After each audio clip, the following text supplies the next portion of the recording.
Hello everyone, इस video में हम सिद्ध करेंगे कि 5 - √3 एक अपरिमेय है। एग्ज़ाम में पूछता है ये सब। देख रहे हैं 11, 15, 16, 19 तो ये सब में पूछे हुए परीक्षा में पूछा हुआ प्रश्न है। ये एनसीईआरटी का एग्जाम्पल उदाहरण वाला प्रश्न है। तो ये 2 मार्क्स मिलते हैं जब इसको बनाएंगे। तो कैसे बनाएंगे? ये अपरिमेय संख्या है क्योंकि रूट में लगा हुआ है। इसको सिद्ध करने के लिए कहेगा ना तो इसका उल्टा मानना चाहिए। अपरिमेय का उल्टा परिमेय होता है, तभी आप इसको सिद्ध कर सकते हैं। तो जो इसका उल्टा हम मान लेंगे जब परिमेय, तो अपने ही कथन को फिर बाद में गलत करके फिर अपरिमेय पा जाएंगे। तो समझ में आ गया होगा। तो पहला चलिए इसको क्या है, अपरिमेय इसका उल्टा मानिए अपरिमेय का उल्टा परिमेय होता है, इसको परिमेय मानते हैं। तो पहला इस प्रश्न को मैं हल करता हूँ। तो माना कि क्या दिया था, 5 - 3। माना कि 5√3 एक परिमेय संख्या है। परिमेय संख्या है। ये था अपरिमेय, मुझे सिद्ध करना है, इसलिए मैं इसको क्या कर दिया, एक परिमेय संख्या मान लिया। इतना तो क्लियर हो गया होगा। अब देखिए, अब ये परिमेय है।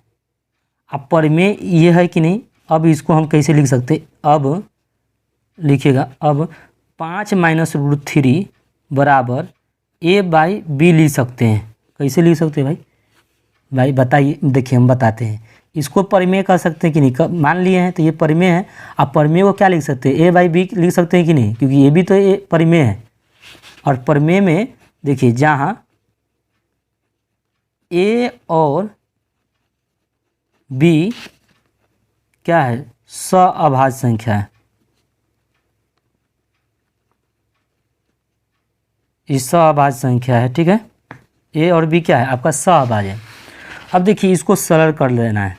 तो सरल कैसे करिएगा, और लिखिए। तो देखिए 5 है तो 5 लिख दीजिए। देखिए ये प्लस है और दाईं ओर है। अब बाईं ओर आने पर क्या हो जाता है, प्लस का क्या हो जाएगा, माइनस। तो -a/b हो जाएगा। देखिए ये माइनस है और ये बाईं ओर है, जब दाईं ओर जाएगा तो क्या होगा, तो आपसे पूछना चाहते हैं तो दाईं ओर जाएगा तो प्लस हो जाएगा। ओके, इतना दिक्कत नहीं होगा आपको। अब इसको बटा का जोड़ करिए, एलसीएम क्या होगा, b। देखिए इसके नीचे कुछ नहीं रहता तो 1 माना जाता है। 1 में b से भाग देंगे तो क्या होगा, ba होगा। तो 5 में b से गुना करता है 5b हो जाएगा।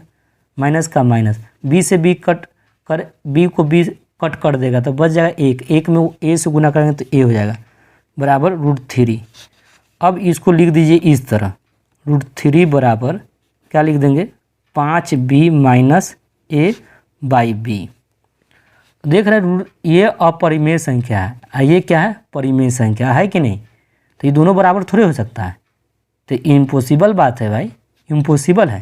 तो इसलिए यहाँ पर लिख दीजिएगा, अतः √3 एक अपरिमेय संख्या है। अपरिमेय संख्या तथा ये परिमेय है क्योंकि p/q के रूप में है। तो यहाँ इसको लिख सकते हैं 5b - a/b एक परिमेय संख्या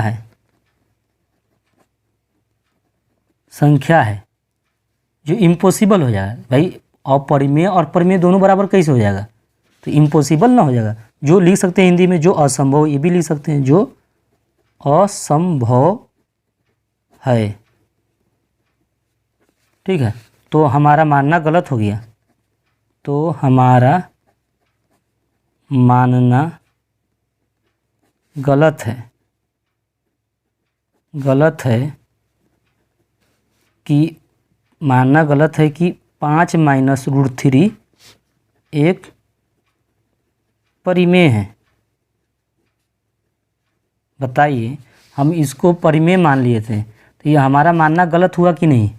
कैसे गलत हुआ, यहाँ पर हमको देख रहे हैं दोनों बराबर नहीं हो सकता है, इसलिए हमारा ये जो हम परिमेय इसको मान के चले थे वो गलत हो रहा है। तो ये गलत हो गया, तो इसलिए हम लिखे हमारा मानना गलत हो गया, ये एक परिमेय। तो जब परिमेय नहीं है तो ये क्या हो जाएगा, अपरिमेय हो जाएगा। तो इसलिए 5 माइनस √3 एक अपरिमेय संख्या हो जाएगा, अपरिमेय संख्या है। ठीक है, मैंने प्रूव कर दिया, आपको 2 मार्क्स मिल जाएंगे। इतना एक अपरिमेय संख्या मैंने प्रूव करके दिखा दिया। तो ये इस तरह एक मरतबा फिर से देख लीजिए, चाहे तो आप देख सकते हैं। नेक्स्ट वीडियो में मिलते हैं।